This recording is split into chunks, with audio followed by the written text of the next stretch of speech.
আজ আমরা বাংলাদেশের এমন কিছু নাট্যশিল্পী সম্পর্কে জানব যারা খুব অল্প সময়ে অনেক পপুলারিটি অর্জন করে ফেলেছে। প্রথমে আছে ফারিন। ফারিন 1997 সালের 30 জানুয়ারি মেহেরপুর জেলায় জন্মগ্রহণ করেন।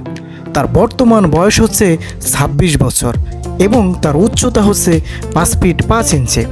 ফারিন 2017 সালের আবার আমরা ফিরব কবে এই নাটকের মাধ্যমে ছোট পর্দায় তার অভিষেক ঘটে। ফারিন ছোটবেলা থেকে অভিনয়ে অনেক পারদর্শী ছিলেন। মূলত তার মায়ের ইচ্ছাতে তিনি অভিনয়ে অভিষেক ঘটান। বর্তমানে এমন কোনো মানুষ নাই যে তাসনিয়া ফারিনকে চেনে না এবং রীতিমতো অনেক মানুষ তাকে দেখে ক্রাশে পরিণত হয়। দ্বিতীয় নম্বরে রয়েছে তাহসান। তাহসান 1979 সালের 18 অক্টোবর মুন্সিগঞ্জ জেলার বিক্রমপুরে জন্মগ্রহণ করেন। তার বর্তমান বয়স হচ্ছে 45 বছর। তার শৈশব কাটে ঢাকাতে।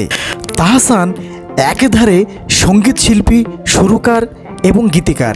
তিনি সঙ্গীত শিল্পীর পাশাপাশি বিশ্ববিদ্যালয়ের শিক্ষকতার কাজও করেছিলেন। বাংলাদেশের নাট্য জগতে তাহসান অনেক সুন্দর সুন্দর নাটক উপহার দিয়েছেন। তাহসানের সবচেয়ে বড় ভুল ছিল 2006 সালের 3 আগস্ট মিথিলাকে বিয়ে করা। তাহসান এবং মিথিলার সম্পর্ক খুব বেশি দিন গড়ায়নি। তাদের একটি পুত্র সন্তান রয়েছে। বর্তমানে তিনি সিঙ্গেল ফাদার হিসেবে রয়েছেন।